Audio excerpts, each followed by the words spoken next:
आज के इस वीडियो में हम देखने वाले हैं क्लास 12th की ज्योग्राफी और सेकंड बुक जो हमारी ज्योग्राफी की है उसका चैप्टर 10th जो है परिवहन एवं संचार। इस चैप्टर के इंपॉर्टेंट क्वेश्चन हम यहाँ पे करेंगे।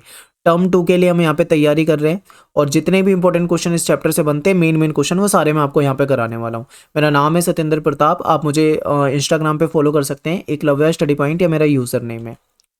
देखिए इस वीडियो में लॉन्ग क्वेश्चन शॉर्ट क्वेश्चन दोनों ही तरह के क्वेश्चन कराऊंगा और इसमें हम जो आपकी एनसीईआरटी बेस्ड क्वेश्चन है वो भी ले रखे हैं, सपोर्टिंग मटेरियल के इंपॉर्टेंट क्वेश्चन भी ले रखे हैं और प्रीवियस ईयर के जो क्वेश्चन बार बार रिपीट होते हैं वो क्वेश्चन भी ले रखे हैं, यानी तीनों तरह के क्वेश्चन यहाँ पे ले रखे हैं। इससे बाहर क्वेश्चन आपके पेपर में नहीं आएगा, ठीक है? तो ध्यान से वीडियो को आपको देखना है बिल्कुल। सबसे पहला क्वेश्चन आपके सामने कि परिवहन से क्या अभिप्राय है और परिवहन के जो 3 प्रकार है उसके बारे में आपको बताना है। तो ये चैप्टर जो आपकी पहली बुक में भी ये चैप्टर था वहां पे भी मैं आपको करा चुका हूँ ये सारे क्वेश्चन, ठीक है? तो देखते हैं। परिवहन जो है वो व्यक्तियों को या वस्तुओं को एक स्थान से दूसरे स्थान तक ले जाने की सेवा को कहते हैं। और पहले आप देखोगे अगर प्राचीन समय में तो मनुष्य पालकी वगैरह के जरिए ले जाते थे एक जगह से दूसरी जगह। बाद में फिर पशुओं का बैलगाड़ी और घोड़ा गाड़ी वगैरह इसका इस्तेमाल किया जाने लगा। बाद में फिर जब डेवलपमेंट और हुआ तो फिर मोटर गाड़ी आ गई। फिर उसके बाद तो डेवलपमेंट होता गया और काफ़ी ज़्यादा परिवहन के क्षेत्र में आप देखोगे काफ़ी तरक्की हो गई। तो यहाँ पे अगला क्वेश्चन है कि परिवहन के 3 प्रमुख प्रकार कौन से हैं? तो देखिए जल परिवहन हो जाएगा, स्थल परिवहन हो जाएगा, वायु परिवहन। ये क्या है? 3 प्रकार हो जाते हैं, 3 विधाएं आप इसे कह सकते हो। तो यहाँ पे हमारा हो जाता है पहला क्वेश्चन। अब सेकंड क्वेश्चन, ये पेपर में आपके बहुत ज़्यादा आता है, इसको मोस्ट इंपॉर्टेंट और ये प्रीवियस ईयर में आया हुआ क्वेश्चन है, कई बार पूछा जाता है। पाइपलाइन जो परिवहन है उसके लाभ बताइए, या फिर देखो क्वेश्चन कैसे कैसे पूछा जाएगा, पाइपलाइन परिवहन की विशेषताएं बताइए। हो सकता है विशेषता पूछे तो आपको केवल इसके प्लस पॉइंट ही बता देने। अगर आपसे लाभ और हानि पूछे तो इसके प्लस और माइनस यानी सॉरी इसके पॉजिटिव और नेगेटिव दोनों तरह के आपके पॉइंट जो होते हैं वो आप यहाँ पे बता सकते हैं। तो चलिए देखते हैं। सबसे पहले बात करते हैं लाभ। तो जो लिक्विड वाली चीज होती है यानी तरल चीज होती है या फिर गैस जो पदार्थ होते हैं उसका परिवहन जो होता है वो पाइपलाइन के जरिए हो जाता है, ठीक है? ये पॉइंट अच्छा है। अगला देखिए, पाइपलाइन जो है वो किसी भी प्रकार की जलवायु में धरातल पर या फिर जमीन के नीचे भी इसको आसानी से बिछाया जा सकता है, कोई दिक्कत नहीं आती, इसमें बिछाया जा सकता है। ये इसका प्लस पॉइंट है, फायदा है, विशेषता है, ठीक है? इससे समय की बचत होती है। मान लो एक बार पाइपलाइन बिछ जाती है तो उसके बाद जो जो भी चीज़ें भेजनी है वो पाइपलाइन के जरिए आसानी से पहुंच जाती है। इसके बाद क्या है कि लंबे समय तक अगर इसका उपयोग करें तो ये सस्ती पड़ती है। अब यहाँ पे समझिए, लॉन्ग टर्म में ये सस्ती पड़ेगी, शॉर्ट टर्म में देखो तो महंगी पड़ती है, ये भी ध्यान रखना। तो ये होगा हमारे लाभ। अगर हम बात करते हैं इसके हानियों की तो देखिए पाइपलाइन की जो क्षमता है, पाइपलाइन की क्षमता नहीं बढ़ाई जा सकती। ये याद रखो, एक बार पाइपलाइन बिछा दी जमीन के नीचे तो जहाँ पे जैसी बिछी है वो उतनी ही रहेगी, उसको बढ़ाया नहीं जा सकता है, ठीक है? तो क्षमता नहीं बढ़ाई जा सकती। और ये अंडरग्राउंड होती है यानी कि जमीन के नीचे होती है, तो इसके कारण इसमें मरम्मत करने में या मान लो कोई टूट फूट हो जाए, कोई लीकेज हो जाए, कोई समस्या हो जाए तो उसकी मरम्मत करने में बहुत ज़्यादा मतलब श्रम लगता है और बहुत ज़्यादा मतलब पैसा भी लगता है, कॉस्ट भी ज़्यादा आ जाती है, ठीक है? तो ये भी एक इसका नेगेटिव पॉइंट हो जाएगा।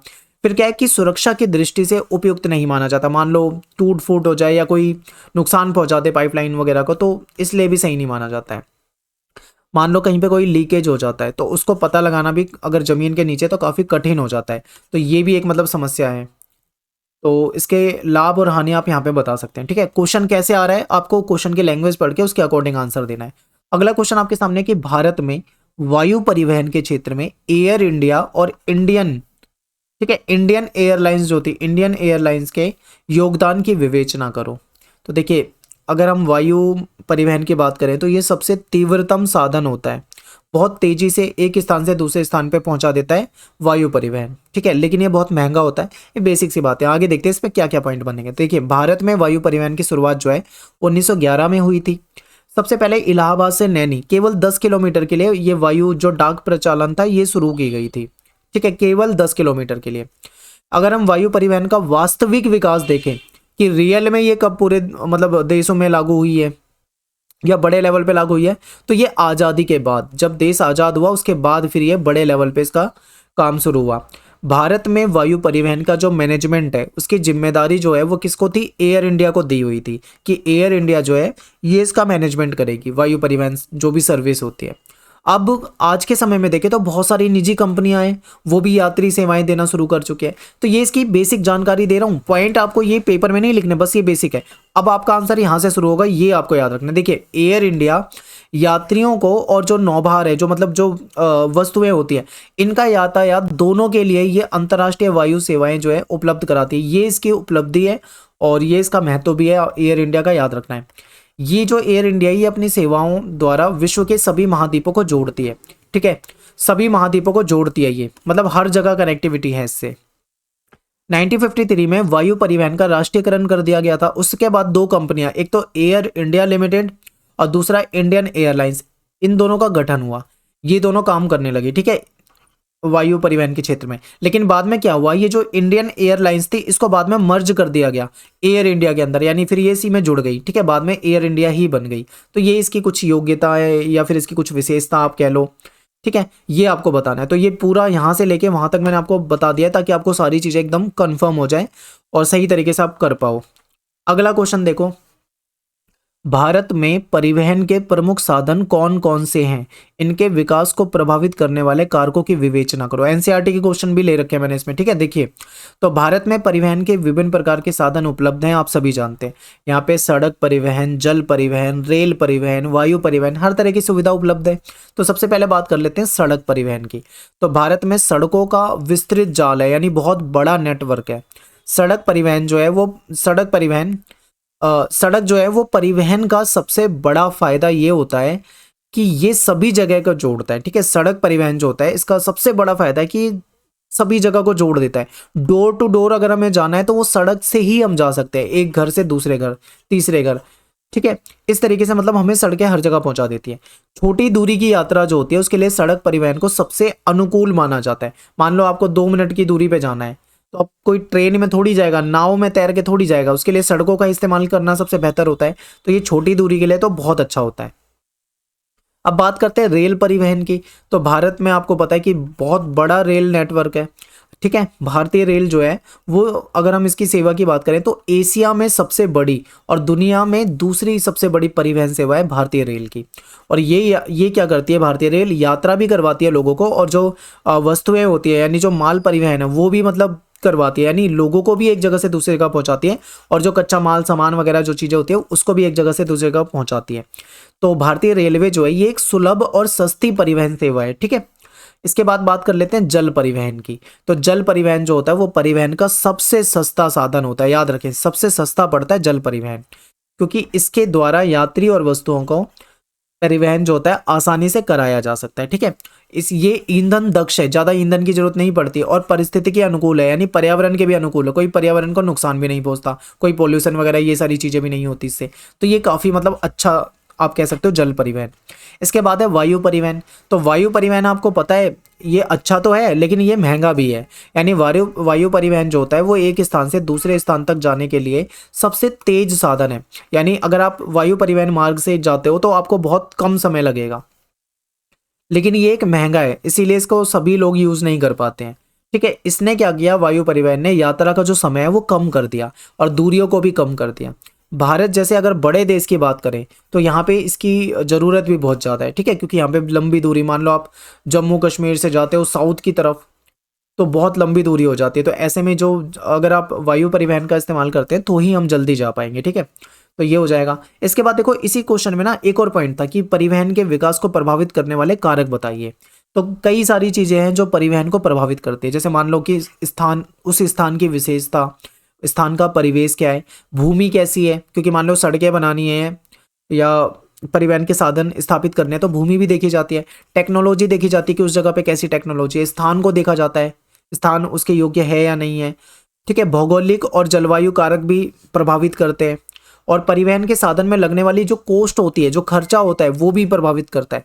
फिर सरकार की जो पॉलिसी होती है वो भी परिवहन के विकास को प्रभावित करता है कि सरकार की पॉलिसी कैसी है, और फिर कंपटीशन वगैरह, ये सारे पॉइंट बन जाते हैं, ठीक है। इसमें से 2 या 3 कोई भी पॉइंट आप लिख सकते हो, ज़्यादा डीप लिखने की जरूरत नहीं है, लेकिन मैंने यहाँ पे कई सारे पॉइंट बता दिए आपको।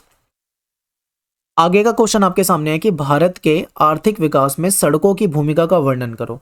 तो देखिए, सड़कें जो होती है वो किसी भी देश के आर्थिक विकास में महत्वपूर्ण भूमिका निभाती हैं। यात्रियों को और वस्तुओं के परिवहन के लिए सड़कें जो होती हैं ये काफ़ी उसको आसान बना देती है परिवहन को। सड़कें जो है वो उत्पादन स्थल, यानी कि जहाँ पे मैन्युफैक्चरिंग हो रही है किसी चीज़ की, उस स्थल से बाजार तक ये क्या करती है, पहुँचा देती है। सड़कों को बनाना, उसका रख रखाव करना भी क्या होता है, सस्ता होता है, ठीक है। और अच्छी सड़कें जो होती है वो किसी देश के विकास का पता लगता है। आप देखोगे, कभी भी आप देखना, जब आप किसी डेवलप कंट्री यानी किसी विकसित देश की सड़कें देखोगे तो आपको पता लग जाएगा कि वहाँ पे बहुत अच्छी सड़कें होती है, बहुत चौड़ी सड़कें होती है, बहुत ज़्यादा सुविधाएं होती है, वहाँ पे व्यवस्था बहुत अच्छी होती है। और आप किसी गरीब देश को देखोगे तो आप देखोगे वहाँ पे सड़कों की बहुत ज़्यादा दिक्कतें होती है। तो कहीं ना कहीं विकास को सड़कें जो हैं वो प्रभावित करती हैं, तो ये आपको याद रखना है। तो ये इसमें से देखो 3 नंबर का क्वेश्चन आता है, तो कोई 3 पॉइंट आप याद रख सकते हो। अगला क्वेश्चन, जो भारतीय कोंकण रेलवे है, इसका निर्माण कब हुआ था और इसका वर्णन करना है, आपको बताना है इसके बारे में। तो इसे देखिए, ये मोस्ट इंपोर्टेंट क्वेश्चन है और ये प्रीवियस ईयर में आया हुआ क्वेश्चन है और कई बार रिपीट हुआ है, इसीलिए ये ज़्यादा इंपॉर्टेंट है, पेपर में बहुत पूछा जाता है। तो देखते हैं इसको।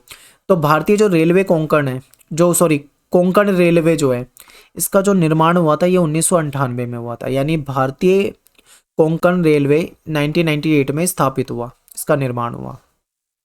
ये रेल मार्ग जो है ये महाराष्ट्र का जो रोहा क्षेत्र है उसको जोड़ता है कर्नाटक के मंगलोर से, ठीक है। महाराष्ट्र के रोहा को कर्नाटक का जो मंगलोर है उससे जोड़ता है ये। और इसकी लंबाई बहुत ज़्यादा, देखो 760 किलोमीटर का ये मतलब रेल मार्ग है।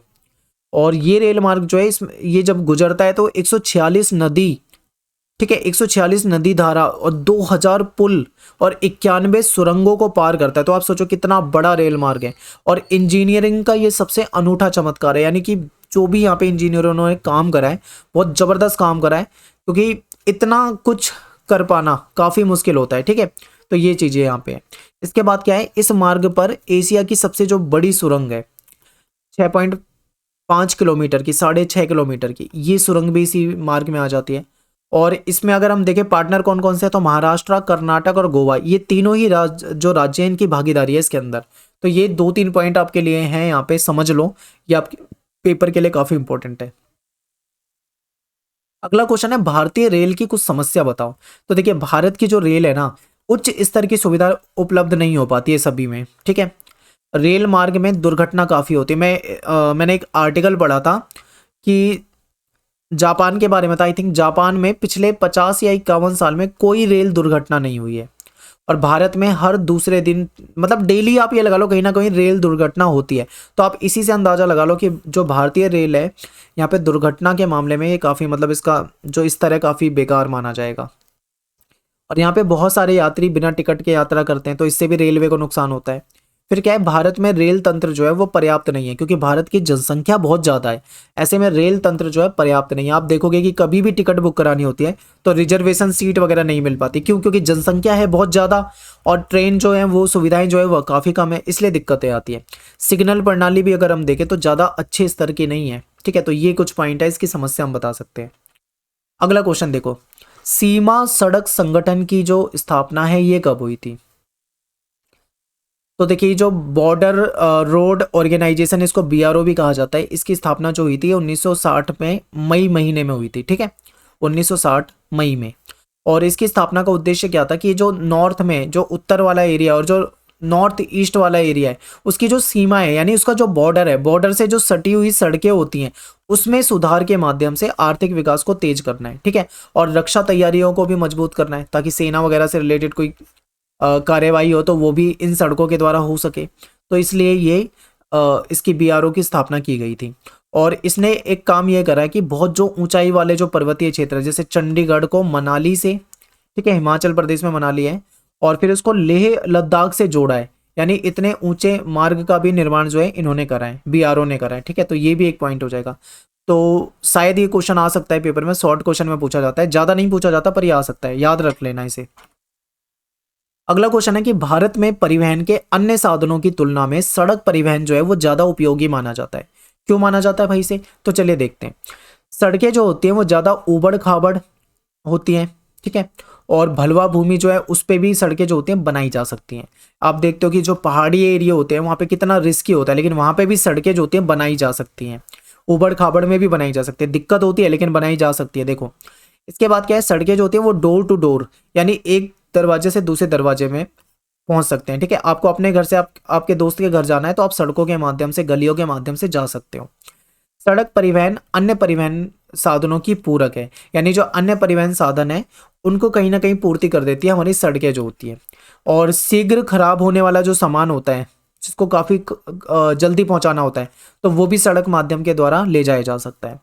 और फिर क्या है कि थोड़ी दूरी की यात्रा, मान लो आपको ज़्यादा लंबी दूरी यात्रा नहीं करनी, तो उसके लिए सबसे बेहतर जो होता है वो सड़क होता है। मैं आपको पहले भी बता चुका हूँ। ठीक है, सड़कों का निर्माण और इनका रख रखाव जो होता है, इसको ये आसान भी होता है, इसकी लागत जो कॉस्ट होती है वो भी कम होती है। तो ये भी आपके लिए कुछ पॉइंट बन जाएंगे। तो इसलिए हम कह सकते हैं कि सड़क परिवहन जो है, ठीक है, वो अन्य साधनों के मुकाबले में ज़्यादा बेहतर होता है हमेशा। इसके बाद है अगला क्वेश्चन, वैयक्तिक संचार तंत्र में इंटरनेट जो होता है वो सबसे ज्यादा प्रभावशाली संचार प्रणाली है। आपको बताना है कैसे। तो देखिए, सभी अगर हम बात करें वैयक्तिक संचार तंत्रों में, तो इंटरनेट सबसे ज्यादा प्रभावी है। और ये लेटेस्ट आज के समय की संचार प्रणाली आप इसे कह सकते हो। इसकी कुछ विशेषताएं इसे समझिए। देखिए, इंटरनेट के द्वारा हम क्या कर सकते हैं कि विभिन्न मुद्दों पर विस्तृत जानकारी ले सकते हैं इंटरनेट से, और आंकड़े सहित। यानी मान लो कोई टॉपिक है, आपको उसके बारे में जानकारी नहीं है, तो आप जाके इंटरनेट के जरिए उसके बारे में पूरी जानकारी ले पाओगे। आपको पूरा डाटा भी मिल जाएगा, आंकड़े भी मिल जाएंगे कि भाई ऐसे ऐसे है, ये है, पूरी की पूरी डिटेल। फिर क्या है, यहाँ पे टाइपिंग की मिस्टेक है, इसको मैं कर देता हूँ नगरों। जो नगर होते हैं ना, नगर में आप देखोगे जो शहर होते हैं नगर, वहां पे इसका इस्तेमाल बहुत ज्यादा बड़े लेवल पे होता है। ठीक है, इंटरनेट का। फिर क्या एक पॉइंट बन जाता है कि यह उपयोगकर्ता को ईमेल के माध्यम से कम लागत में सूचनाओं की अभिगम्यता प्रदान करता है।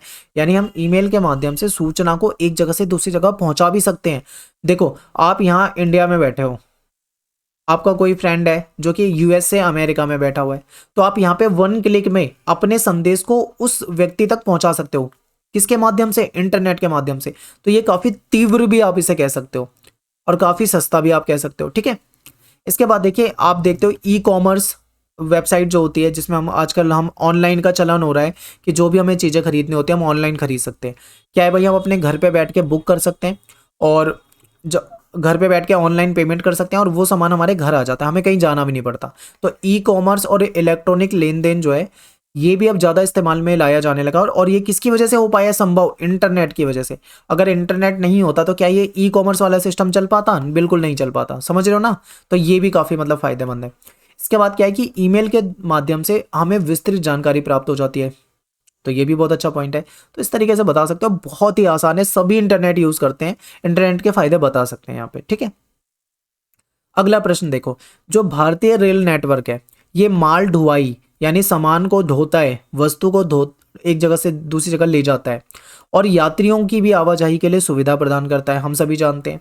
और साथ ही भारत के आर्थिक विकास में भी योगदान देता है जो रेलवे है हमारा। तो इसके बारे में आपको यहाँ पे बताना है। ठीक है, क्या ये सही बात है या नहीं? तो हम कहेंगे यस, क्योंकि हमारा जो रेलवे है वो सामान को भी एक जगह से दूसरी जगह ले जाता है, यात्रियों को भी ले जाता है, और हमारी जो अर्थव्यवस्था है उसमें इसका योगदान भी बहुत बड़ा है। तो ये बिल्कुल सही है। इसके बारे में 3-4 पॉइंट आप बता सकते हो। देखो, जो हमारी रेल है वो बड़े पैमाने पे यात्रियों को आवाजाही के लिए काम आती है, और सामान को एक जगह से दूसरी जगह ले जाने में काम आती है। बिल्कुल ठीक है। इसके बाद क्या है कि लंबी दूरी की यात्रा के लिए सस्ता साधन होता है। अब आपको मान लो एक राज्य से दूसरी राज्य में जाना है, तो ऐसे में रेल एक सस्ता साधन है। अगर आप रेल के अलावा अगर आप हवाई जहाज वगैरह से जाते हो तो आपको पता है कितना महंगा पड़ेगा वो। तो ऐसे में रेल क्या है, काफ़ी सस्ती पड़ती है। फिर क्या है कि भारत के आर्थिक विकास में अगर हम देखें तो रेलवे की बहुत महत्वपूर्ण भूमिका होती है, क्योंकि भारतीय रेल जो है एक बहुत बड़ा नेटवर्क है, और लाखों लोगों को इससे रोजगार मिलता है। तो बड़े पैमाने पे रोजगार मिलता है, जो कि हमारी अर्थव्यवस्था के लिए अच्छा है। ठीक है, फिर भारतीय रेल जो है, पहले क्या होता था, कोयले से वाष्प चालित इंजन होते थे, लेकिन अब ये क्या है, अपग्रेड कर दिया गया है। यानी अब बिजली के द्वारा चलने वाले इंजन वगैरह इस्तेमाल किए जाने लगे हैं।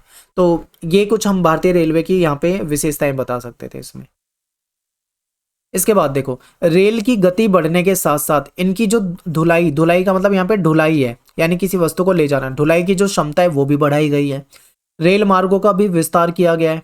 ठीक है, और अन्य राज्यों में भी किया जा रहा है। अभी भी देखोगे तो कई सारे रेल मार्ग बनाए जा रहे हैं। कोंकण रेलवे जो है, इसका निर्माण जब किया गया था तो ये भारतीय रेलवे की सबसे बड़ी उपलब्धि थी, क्योंकि काफी कठिन मार्ग है वो, जहाँ पे ये जाता है। कितने सारे पुल आते हैं, कितनी सारी वहाँ पे सुरंगें आती है, कितनी सारी नदियों के पुल को पार करता है, तब जाके ये रेलवे मार्ग जाता है। काफ़ी मतलब जो महाराष्ट्र से कर्नाटक को जोड़ रहा है, काफ़ी मतलब टफ है, लेकिन ये एक बहुत बड़ी उपलब्धि है भारतीय रेल की, ये समझ लो। और अब के समय में क्या है, जो रेलवे है उसने जो अपनी जो टिकट होती है उसके जो आरक्षण वाला सिस्टम है पूरा का पूरा कंप्यूटराइज कर दिया है। यानी अब कंप्यूटर के जरिए सब कुछ सारा डाटा उसमें उपलब्ध हो जाता है, ठीक है। और रेलवे स्टेशन व रेलगाड़ियों में सुविधाओं को भी धीरे धीरे क्या किया जा रहा है, बढ़ाया जा रहा है। तो ये आपको समझ में आया होगा। तो ये इस तरीके से ये आपका क्वेश्चन था। इसके बाद अगला क्वेश्चन है कि भारत के राष्ट्रीय महामार्ग जो हमारे नेशनल हाईवे होते हैं इसकी विशेषता बतानी है। तो जो हमारे नेशनल हाईवे होते हैं, राष्ट्रीय महामार्ग होते हैं, इनका जो निर्माण होता है वो केंद्र सरकार के द्वारा होता है, ठीक है। केंद्र सरकार बनवाती है इनको। तो ये पहला पॉइंट आपको याद रखना है। सेकंड पॉइंट देखो, इनका उपयोग जो होता है वो अंतरराज्यीय, एक राज्य से दूसरे राज्य में जाने के लिए, और सामरिक क्षेत्रों में इसका काफ़ी महत्व होता है। मान लो कि सेना के संचालन में यूज़ हो सकता है। रक्षा जो जो चीज़ें होती हैं, रक्षा क्षेत्र की, डिफेंस की चीज़ें, वो भी एक जगह से दूसरी जगह पहुंचाने में काफ़ी मतलब फ़ायदेमंद होते हैं नेशनल हाईवे। इसके बाद क्या है कि ये महामार्ग जो है ये राज्यों की राजधानियां जो होती हैं और जो प्रमुख नगर होते हैं, जो महत्वपूर्ण पत्तन होते हैं, जो रेलवे जंक्शन होते हैं, इन सबको जोड़ते हैं ये नेशनल हाईवे। और इनकी लंबाई 2016 तक बढ़कर, ठीक है, 1,01,011 किलोमीटर हो गई। अब देखो यहाँ पे एक पॉइंट और आएगा। अगर आपके पास ओल्ड एनसीईआरटी है तो हो सकता है यहाँ पे डाटा आपको अलग मिले। आपके पास लेटेस्ट एनसीईआरटी में ये डाटा मिलेगा। हो सकता है कल को और एनसीईआरटी बदले तो हो सकता है 2016, 18, 20 का आ जाए तो ये डाटा चेंज होगा। तो यहाँ पे आपको ये याद रखना है कि लगभग 1,00,000 किलोमीटर का जो नेशनल हाईवे है इनका नेटवर्क है, ठीक है। बस इतना याद रखना है क्योंकि एग्जैक्ट नहीं पूछा जाता है कभी भी, तो ये आपको याद रखना है। और जो हमारे नेशनल जो हाईवे है, ठीक है, इसका जो भारतीय राष्ट्रीय महामार्ग प्राधिकरण है इसका प्रचालन 1995 से शुरू हुआ था। और ये जो है इसे राष्ट्रीय महामार्ग के विकास और रखरखाव की पूरी जिम्मेदारी दी जाती है। इसको पूरा उसका मैनेजमेंट करना होता है। अगला क्वेश्चन है कि भारत में जल परिवहन के महत्व के बारे में आपको बताना है, ठीक है। और इसकी लोकप्रियता कम क्यों है, लोग क्यों कम यूज करते हैं, ये भी आपको बताना है। फिर भारत में जल परिवहन की महत्वपूर्ण विधा है परिवहन की, बिल्कुल सही है। क्योंकि देखो आपने पढ़ा था परिवहन की विधा में, उसमें जल परिवहन भी था, वायु परिवहन भी था, स्थल परिवहन भी था। तो जल परिवहन भी एक महत्वपूर्ण है, इसके बारे में आपको बताना है। तो क्वेश्चन किसी भी लैंग्वेज में आपसे पूछ सकते हैं। तो देखिए अगर परिवहन की बात करें तो जो जल परिवहन होता है वो सबसे सस्ता होता है, क्योंकि इसमें ना तो कोई सड़कें बनानी है, ना कोई बड़ी इन्वेस्टमेंट होती है, बस पत्तन बनाने होते हैं जहाँ पे मतलब जहाँ से सामान को या यात्रियों को उतारा जा सके, ठीक है। बाकी जो सब कुछ तो नदी में चलता है, तो वहाँ पे ये फायदा हो जाता है कि ये सबसे सस्ता साधन है। भारी वस्तु जो स्थूल सामग्री होती है उसको एक जगह से दूसरी जगह ले जाने के लिए काफ़ी अच्छा साधन है ये। इसमें कोई मार्ग वार्ग बनाने की जरूरत नहीं होती है। भारत जो है, अगर भारत को हम देखें, ये भी एक अच्छा पॉइंट है कि अगर आप देखोगे तो भारत जो है वो 3 साइड से आपको पानी से घिरा दिखेगा। तो ऐसे में इतनी लंबी जो तट रेखा है, तो ऐसे में फायदा है भारत को कि वो इस परिवहन का इस्तेमाल भी कर सकता है, ठीक है। और ये जो परिवहन है ये ईंधन दक्ष है, ज़्यादा अधिक ईंधन की यूज़ नहीं होता इसमें, और पर्यावरण को किसी प्रकार का नुकसान नहीं पहुंचाता है, यानी परिस्थिति के अनुकूल होता है ये। तो ये भी एक अच्छी चीज़ है, ठीक है।